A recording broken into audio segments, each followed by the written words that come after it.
Hello everyone. ये एडिटोरिया का जो ऑब्जेक्टिव क्वेश्चन का बुक है उसका सेट नंबर 11 है, जिसमें पहला क्वेश्चन है कि भारत में लोकतंत्र इस तथ्य पर आधारित है। तो भारत में लोकतंत्र किस तथ्य पर आधारित है?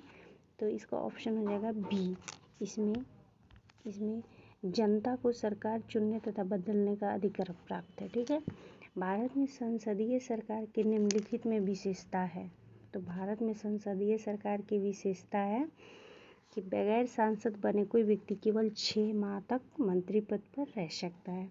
क्वेश्चन नंबर 3 है कि मूल अधिकारों से असंगत या उनकी अल्पीकरण करने वाली विधियों को संविधान के किस अनुच्छेद के अंतर्गत शून्य घोषित किया जाता है? तो ये हो जाएगा अनुच्छेद 13। ठीक है। भारत के संविधान में अंतर्राष्ट्रीय शांति और सुरक्षा की अभिवृद्धि निम्नलिखित में से कहाँ उल्लेखित है? तो ये है राज्य के नीति निर्देशक तत्वों में। प्रथम पृथ्वी सम्मेलन कहाँ आयोजित किया गया था? तो ये रियो डी जेनेरियो ब्राजील में 1992 में। किस महाद्वीप को मानव जाति का जन्म स्थल माना जाता है? तो ये हो जाएगा अफ्रीका। प्रमुख पर्वत एवं उसके सर्वोच्च बिंदु का सही मिलान कौन नहीं है? तो इसमें हो जाएगा आल्प्स का एल्ब्रूज नहीं है। ठीक है।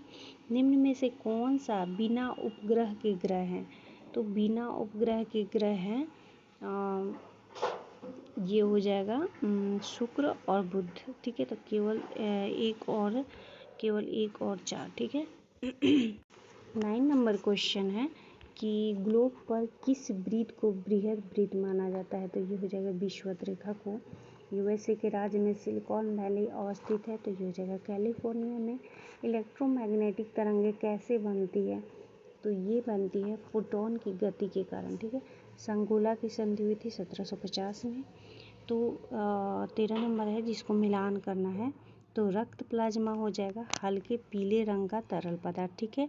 एल्बुमिन हो जाएगा ऑस्मेटिक दाब स्थापित करना। ग्लोब्यूलिन हो जाएगा संक्रामक रोगों से रक्षा। फाइब्रिनोजेन हो जाएगा रक्त का स्कंदन। ठीक है। तो आप लोग अपने मिला लीजिएगा। इसका शायद ऑप्शन ए होगा 3 4 2 1। ठीक है। भारत के सर्वोच्च न्यायालय का मूल अधिकार क्षेत्र निम्नलिखित है। तो इसका हो जाएगा ये भारत सरकार एक या अधिक राज्यों के बीच विवाद। ठीक है। तो किसी राज्य में अधिकतम कितने समयावधि तक राष्ट्रपति शासन लागू रह सकता है? तो ये हो जाएगा 3 वर्ष तक। चेलना एवं बिम्बिसार के विवाह का विवरण मिलता है। तो ये हो जाता है ललित विस्तार। एकमात्र बौद्ध सभा जो बिहार में आयोजन नहीं किया गया था जिसका वो हो जाएगा चतुर्थ हुआ था कुंडलवन जम्मू कश्मीर में। भारत में हीरा धारण करने वाला क्षेत्र कौन सा रॉक सिस्टम है? तो ये हो जाएगा विंध्य वाला। ठीक है। प्रथम जैन महासभा कहाँ आयोजित किया गया था? तो प्रथम जैन महासभा पाटलिपुत्र और द्वितीय वल्लभी। ठीक है। किस वंश के शासकों ने ब्राह्मणों को बौद्ध एवं भिक्षुओं को भूमि अनुदान देने की प्रथा प्रारंभ की? तो ये था सातवाहन वंश।